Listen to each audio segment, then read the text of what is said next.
পাকিস্তানের বিদেশ মন্ত্রী খাজা আসিফ পাকিস্তানের একটি নিউজ চ্যানেলে ইন্টারভিউ দেওয়ার সময় বলেছেন যে আব হাম লোগ ভারত মে ঘুসকে মারেঙ্গে। তো ঠিক আছে, ভারতও তৈরি আছে আপনাদের জন্য, আপনারা আসুন ভারতের উপর হামলা করুন।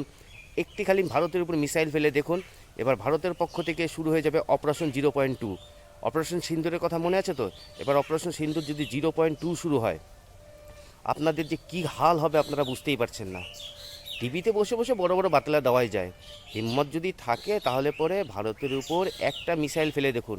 ভারত রেডি আছে আপনাদেরকে এবার যা শিক্ষা দেবে। অপারেশন সিন্দুরের সময় আপনাদের যে ড্যামেজগুলো হয়েছিল ওটা শুধু ট্রেলার ছিল, ফুল পিকচার দেখিয়ে দেবে পাকিস্তানে যে কী অবস্থা হবে। আপনারা খারাপ বড় বড় বাতলা দেন তো বসে থেকে, খালি হামলা করে দেন। পাকিস্তানে যে কী অবস্থা করবে ভারত, ভারত তৈরি হয়ে আছে আপনাদেরকে মোক্ষম জবাব দেওয়ার জন্য। ভারত একদম রেডি।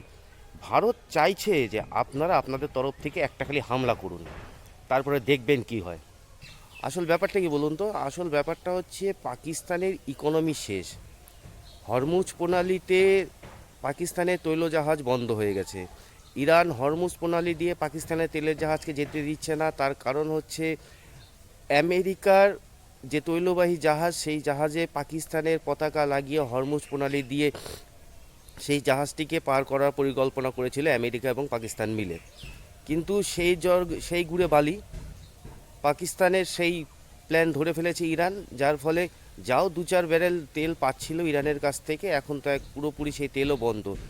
যার ফলে মুদ্রাস্ফীতি চরমে, তেল নেই, গ্যাস নেই। এইবার মোটের উপর বিষয় হচ্ছে এখন তো তাহলে এদিকে বালোচ বিদ্রোহী রয়েছে, পাকিস্তানের জনগণ তো প্রশাসনের উপর ক্ষেপে রয়েছে।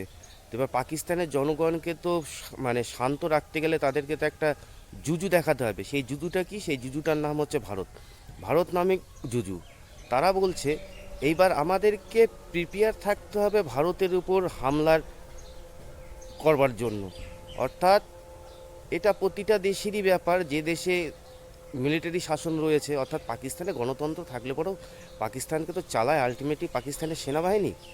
পাকিস্তানের সেনাবাহিনীর পক্ষ থেকে দেখা একটা জিনিস দেখেছে, যদি তারা তাদের জনগণকে শান্ত করতে না পারে তাহলে তাদের বিরুদ্ধে আন্দোলন শুরু হয়ে যাবে, বিদ্রোহ শুরু হয়ে যাবে। এদিকে খাবার নেই, তেল নেই, রেশন নেই, কিচ্ছু নেই, ইলেকট্রিসিটি ঠিকঠাক নেই। তো সেইখান থেকে দাঁড়িয়ে এই একটা জুজু যে ভারত আমাদের উপর হামলা করে দেবে, সেন্টিমেন্টাল, এটা দেশত্ববোধক সেন্টিমেন্টাল কাজ। এটা প্রায় যে দেশে মিলিটারি শাসন আছে সব দেশই এই কাজগুলো করে থাকে, যার মধ্যে পাকিস্তানও করছে। জনগণকে শান্ত রাখা, যে ইন্ডিয়া হামলা করে দিচ্ছে। এবার জনগণ তখন বলল ইন্ডিয়া যখন হামলা করছে তাহলে এক কাজ করে, আমরা তো আর্মির সাথে আছি, আমরা আপনাদের সাথে আছি, আপনারা ইন্ডিয়ার হামলা করলে পরে তার প্রতিরোধ করুন। তাতে আমাদের ইলেকট্রিক থাকলো কি না থাকলো, তাতে আমাদের গ্যাস থাকলো কি না থাকলো, তাতে কিচ্ছু যায় আসে না। সেম জিনিস যেমন আমেরিকা করছে। আমেরিকার জনগণ যখন ডোনাল্ড ট্রাম্পের প্রশাসনের উপর ক্ষিপ্ত, তখন ট্রাম্প কী করলো? অযৌক্তিক ইরানের উপরে সে হামলা করে দিয়েছে। কারণ ট্রাম্প চেয়েছিল যে তার তার জনগণের নজর যুদ্ধের দিকে চলে আসুক, দেশের অর্থনীতি, দেশের যা পরিস্থিতি খারাপ হয়েছে তার দিকে যেন দেশের জনগণের নজর না আসে। সেই কারণের জন্য ইরানের উপর হামলা করে দিয়েছিল। এখন ইরানের উপর হামলা করে দিয়ে ট্রাম্প বেপাক ফেসে গেছে। ও বুঝতেই পারছে না যে এখন কি করব। সাম্প্রতিক বোধহয় ট্রাম্পের আর্মির পক্ষ থেকে একটি টুইট শেয়ার করা হয়, সেখানে বলা হয়েছে যে এবার ইরানকে শাস্তা করতে আমেরিকার পক্ষ থেকে শেষ অস্ত্র হয়তো পরমাণু বোমা হামলা করা হতে পারে। এটা বলা হয়েছে। ট্রাম্পের কথা তো, ট্রাম্প আজকেই এক কথা বলে কালকে আবার অন্যরকম কথা বলে দেয়। আর এদিকে এখন পাকিস্তান তো পিটন খাচ্ছেই। টিটিপি, বালুচিস্তান, আফগানিস্তান, এইখান থেকে তার সেনারা যে ব্যর্থ, সেই জায়গা থেকে দিক ঘোরাতে এখন দরকার কি? ভারত জুজু।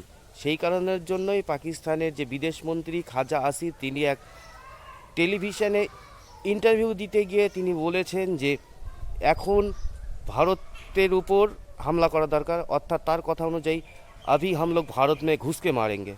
ঠিক আছে, আসুন আপনারা ভারতও তৈরি আছে, অসুবিধার কিছু নেই। আমরা অপেক্ষায় রইলাম আপনারা কবে ঢুকবেন ভারতে। আজকের এই ভিডিওটি এই পর্যন্তই। যদি ভিডিওটিকে ভালো লেগে থাকে তাহলে অবশ্যই চ্যানেলটিকে সাবস্ক্রাইব করবেন।